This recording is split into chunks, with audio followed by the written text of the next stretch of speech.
Bonjour les amis. Bien finir la course. Tel a été l'objectif de l'apôtre Paul.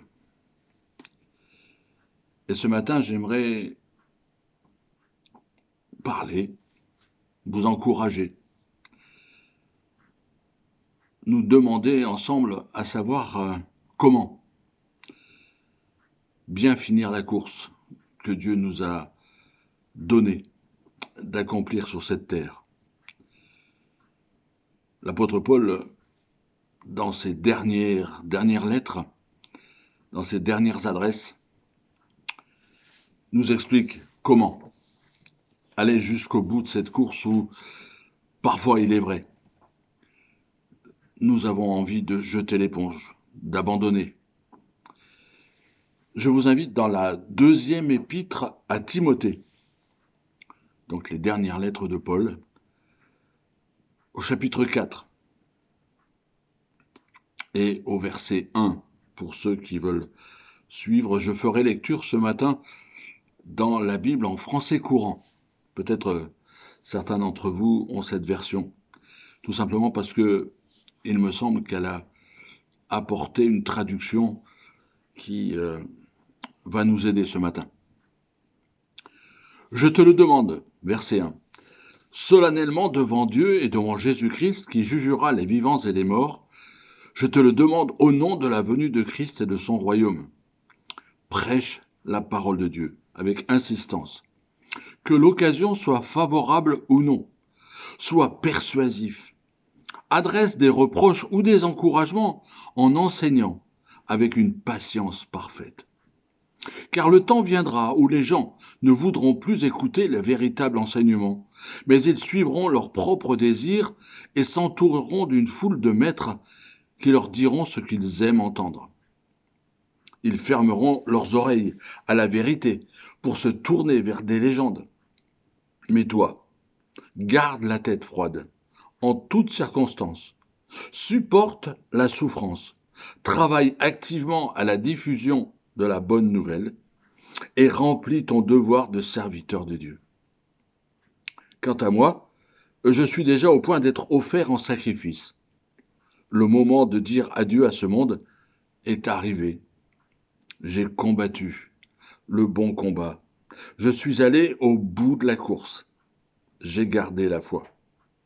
Et maintenant, le prix de la victoire m'attend. C'est la couronne du salut que le Seigneur, le juste juge, me donnera au jour du jugement. Et pas seulement à moi, mais à tous ceux qui attendent avec amour le moment où il apparaîtra. Pour parler d'endurance, pour parler de terminer une course, je vais nous amener en 1968 aux Jeux Olympiques de Mexico. La Tanzanie avait choisi le champion d'Afrique, John Stephen Akhwari, pour le représenter lors de ces Jeux. Pendant la course, ce marathonien dans la foule a été bousculé et il est tombé. Et il s'est blessé, d'abord en tombant par terre sur l'épaule, le genou et la cheville. Il a reçu les premiers soins sur place et alors qu'on l'encourageait à abandonner, il s'est relevé et est reparti. À 7 heures du soir, plus d'une heure, après que Mamo Wod, un coureur éthiopien, ait gagné ce marathon,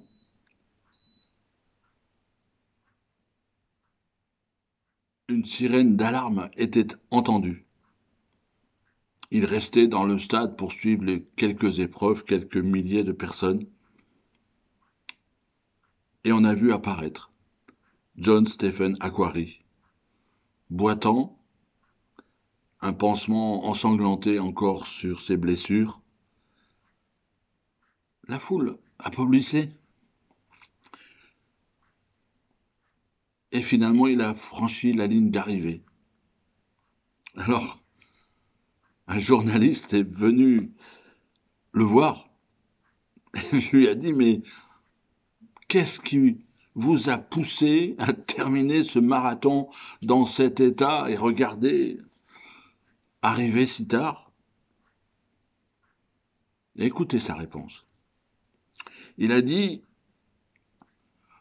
mon pays ne m'a pas envoyé pour commencer une course, mais pour la finir. John Stephen Akhwari a bien fini la course, même s'il n'a pas gagné cette course. Ah, ça nous laisse un exemple, n'est-ce pas? Avec 2 Timothée que nous avons lu tout à l'heure, nous sommes dans le dernier chapitre de 2 Timothée, dans cette dernière lettre. Nous sommes à la fin, Paul le dit, à la fin de sa vie. Dans ce chapitre, on a ces dernières paroles. Ces paroles,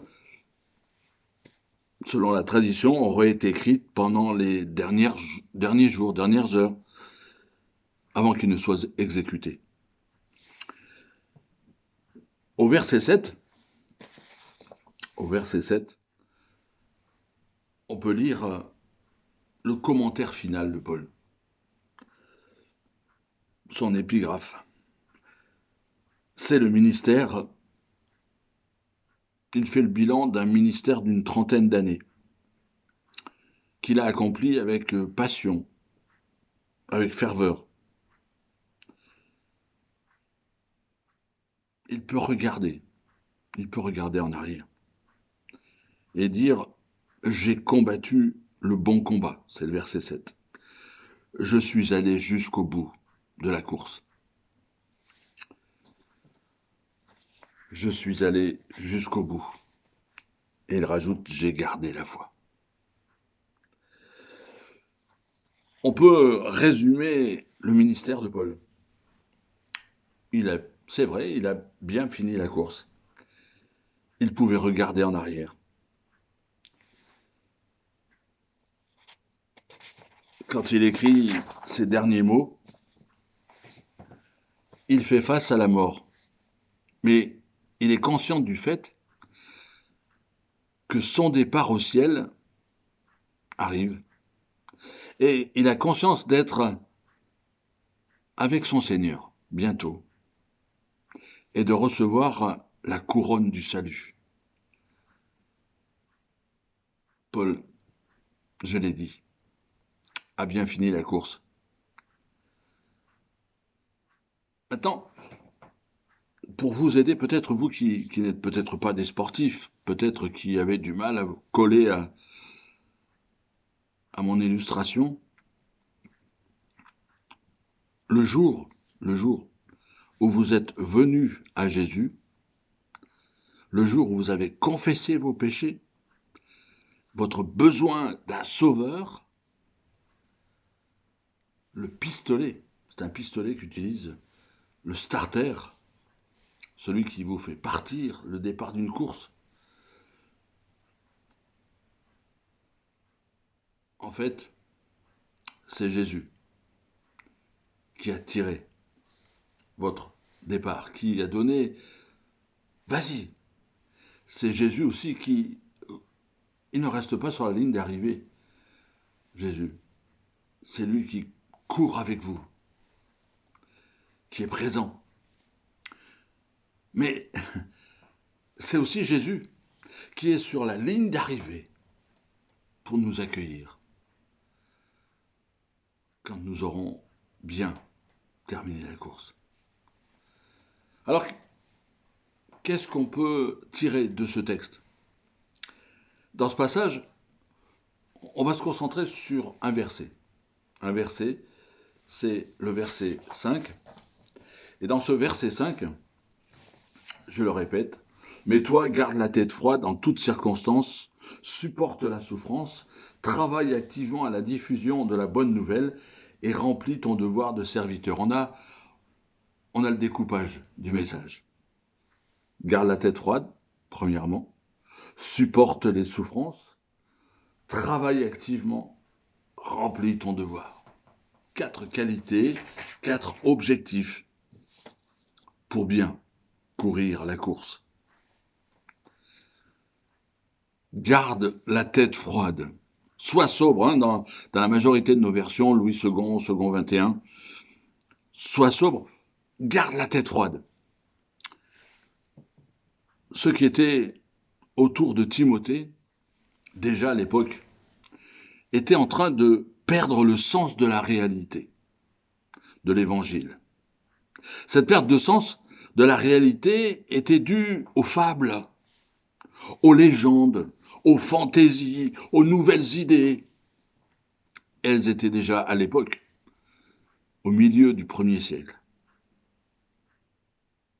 en grand nombre. Elles étaient attirantes pour des oreilles.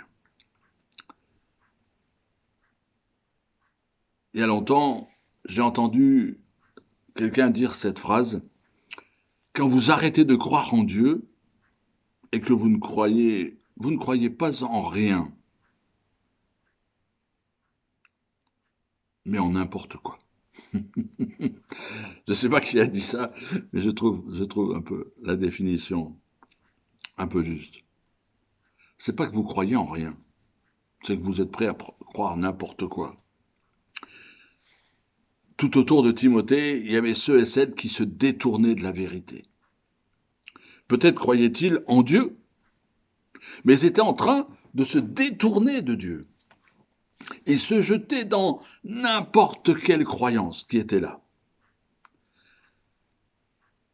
Paul dit que Timothée, lui, doit être différent.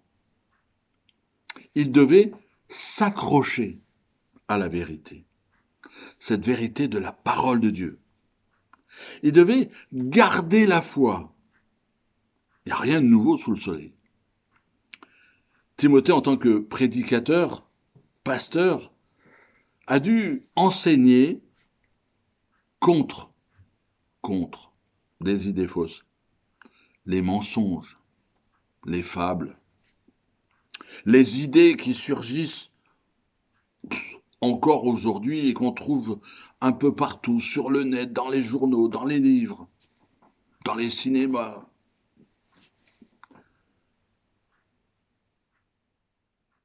Ce n'est qu'en connaissant la parole de Dieu que nous pouvons anticiper les erreurs. C'est seulement en gardant la tête froide que nous pouvons espérer de combattre et de vaincre. La fausse monnaie est profitable à ceux qui réussissent à la dépenser, c'est-à-dire à la donner aux autres.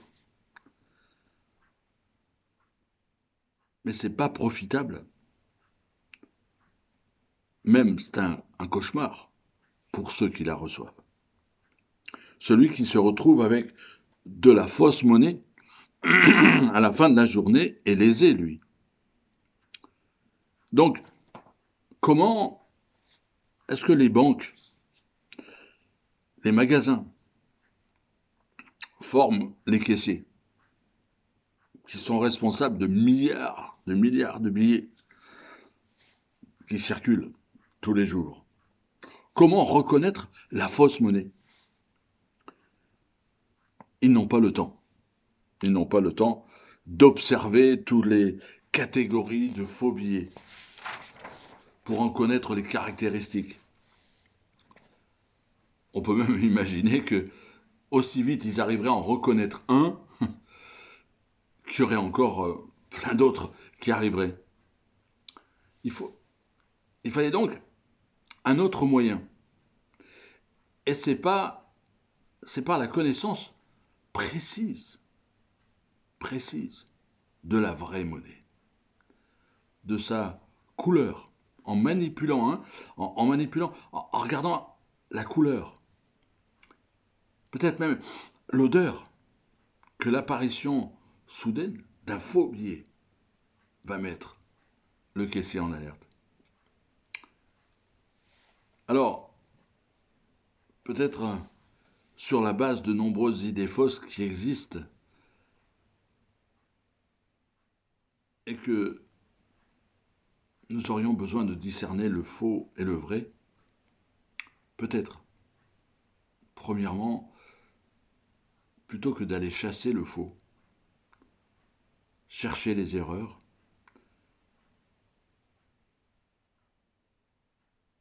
connaître notre Bible, garder la tête froide.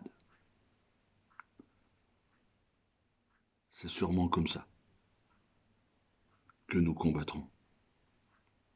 Deuxième chose, Paul dit dans ce verset 5, supporter la souffrance. Supporter la souffrance. Hein, c'est ce qu'il dit là, dans sa deuxième partie, supporte la souffrance. Paul était encore prisonnier. Il s'attendait à son exécution. Paul parle, quand vous lisez ses lettres, très souvent de la souffrance. Il a souffert pour l'Évangile. On trouve un petit résumé dans la deuxième épître aux Corinthiens, au chapitre 11, verset 24. Je vais juste lui faire une petite escale. Voilà ce qu'il dit. 5 fois, j'ai reçu des Juifs la série de 39 coups de fouet. 3 fois, j'ai été battu à coups de fouet par les Romains. Une fois, on m'a blessé en me jetant des pierres, la lapidation. 3 fois, j'ai fait naufrage. Une fois, je suis resté 1 jour et 1 nuit dans les flots. Dans mes nombreux voyages, j'ai connu les dangers dus aux rivières qui débordent, aux brigands, les dangers dus à mes compatriotes, juifs, et aussi à des non-juifs.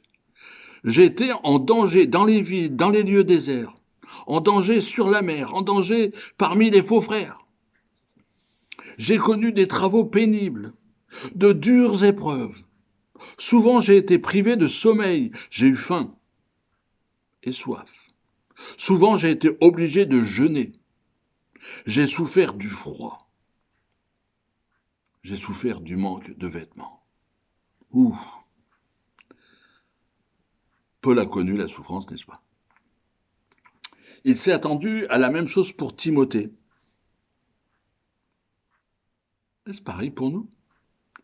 Nous allons souffrir, ou nous souffrons peut-être vous qui m'écoutez, pour notre foi. Mais cela ne veut pas dire qu'il faut chercher à souffrir, ou peut-être chercher à souffrir plus. Non. Paul aurait pu éviter la souffrance en compromettant l'évangile. C'est évident qu'il aurait pu faire cela. Mais ce qui est évident, c'est qu'il ne l'a pas fait. Je ne doute pas que la tentation a certainement été là de compromettre l'évangile. Autant Paul que Timothée. Je ne doute pas non plus que nous sommes tentés aujourd'hui, de la même manière que je le suis. C'est la tentation d'éviter la souffrance en coupant d'eau notre évangile, si vous voyez l'image. Juste un tout petit peu. Pour l'instant, dans notre pays de France aujourd'hui, il n'est pas question, à ma connaissance en tout cas, que nous perdions notre vie en tenant ferme de la vérité de l'Évangile. Mais on va se moquer de nous. On va monter les choses, les journaux, les magazines, les télévisions, la radio. Peut-être des gens diront que nous sommes démodés d'un autre temps avec nos croyances. Il faut évoluer, il faut progresser, il faut être moderne. Peut-être il y en a qui vont nous mépriser même, parce que nous n'avons pas la même morale qu'eux. Dans certains cas extrêmes, nous allons trouver même que c'est impossible d'avancer au travail, parce que nous aimons la vérité. Peut-être c'est votre cas. Qu'est-ce que nous allons faire alors? J'admets que ce n'est pas facile. Mais osons-nous compromettre la vérité, celle de Dieu, pour être plus confortable, pour avoir moins de souffrance? Paul dit, supporte la souffrance, quoi qu'il en coûte.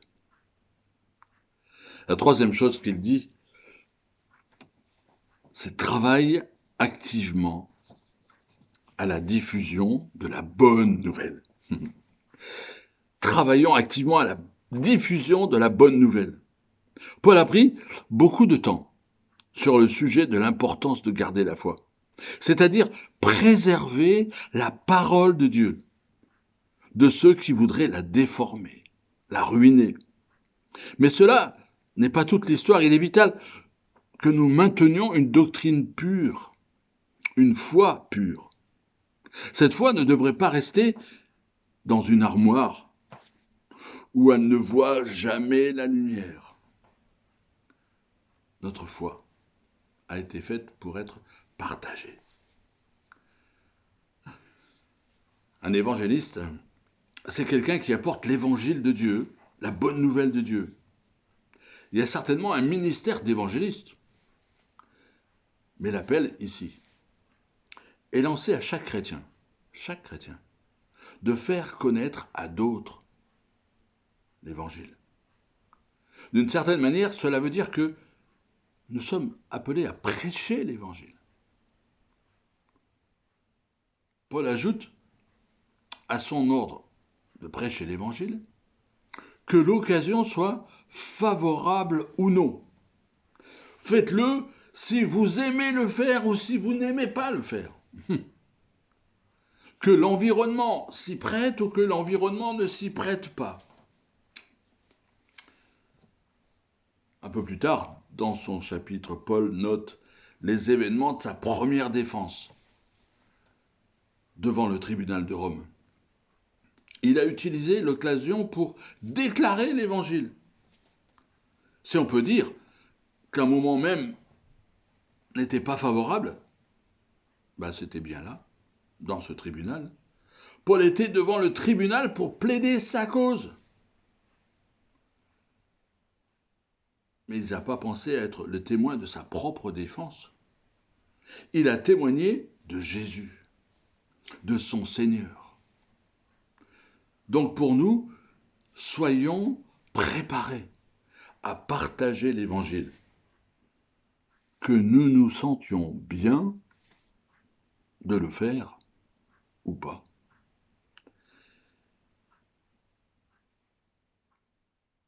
Nous disons bien, soyons préparés.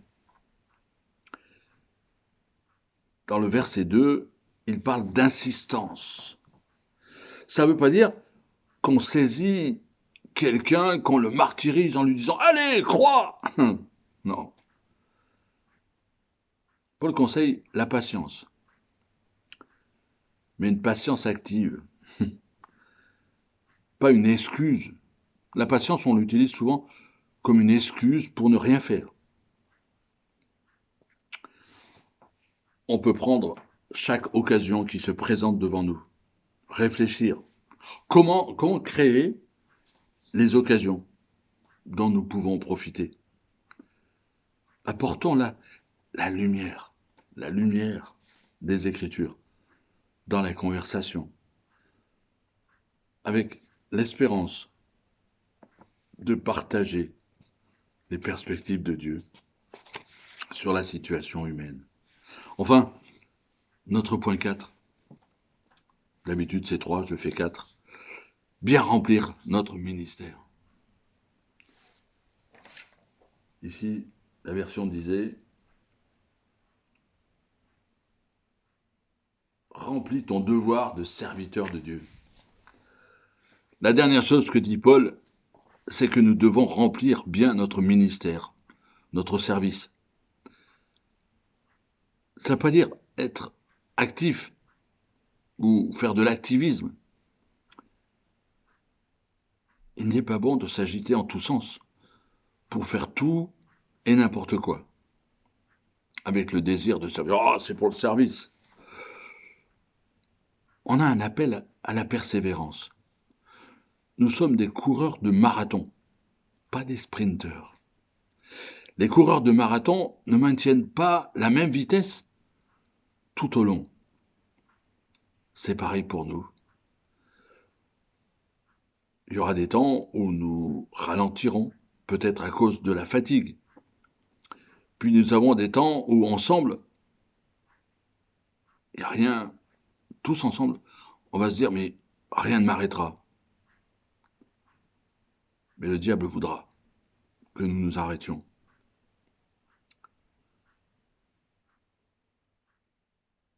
Ce qu'il faudrait éviter, c'est l'inquiétude. Peut-être en m'écoutant ce matin, vous dites, oui, mais et si je finis pas?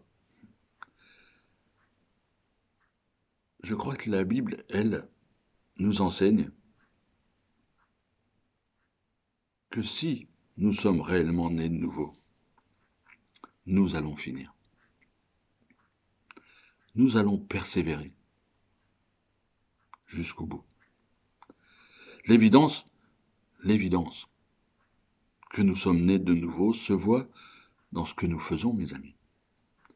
Nous gardons la tête froide, nous supportons la souffrance, nous faisons le travail d'un évangéliste et nous remplissons bien le ministère que Dieu nous a donné, chacun d'entre nous.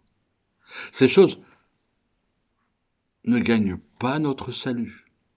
La couronne du salut, on se dit, ah, je vais la gagner. Non, non, non. Elle prouve la réalité de notre salut. Elles servent à nous assurer que nous allons achever la course et recevoir la couronne. John Stephen Akhwari a fini la course. Au moins 1 heure, vous pouvez vérifier, après le vainqueur. Il a fini, il a reçu les applaudissements. J'ai lu dans son témoignage qu'il a dit que ce n'était pas les applaudissements qui m'intéressaient ou la foule. Ce que je voulais, c'était franchir la ligne. Pour le chrétien, c'est Jésus, comme je l'ai dit tout à l'heure, qui nous attend à la ligne d'arrivée. Parce que pour nous, il a vaincu la couronne du salut qu'il veut nous remettre. Paul nous dit que ce n'est pas juste lui qui recevra la couronne. C'est tous ceux qui attendent avec joie, avec amour, le moment où Jésus apparaîtra. Tous ceux qui attendent avec impatience le retour de Jésus lui appartiennent. Et ils seront avec lui pour toujours. Tous ceux qui ne le connaissent pas devraient avoir peur. Peut-être ils ont peur, peut-être ils s'en fichent de son apparition, de son retour. La couronne du salut, c'est le fait, c'est la réalité de notre salut final. J'en ai parlé la semaine dernière. Si vous êtes un chrétien, vous avez été sauvé. Vous êtes en train d'être sauvé. Et vous serez sauvé. C'est un fait que Jésus, le juste juge, vous déclarera juste et vous serez avec lui pendant toute l'éternité. Je ne veux pas penser à autre chose, d'autres raisons pour bien finir la course. Grâce à lui et pour lui, je veux garder la tête froide. Grâce à lui et pour lui, je peux supporter les souffrances. Grâce à lui et pour lui, je veux travailler à partager la bonne nouvelle. Que cela soit ici ou ailleurs quand je voyage. Que Dieu soit béni. Parce que grâce à lui, pour lui, en lui, je peux combattre le bon combat et bien finir la course. Qu'il en soit ainsi pour chacun d'entre vous.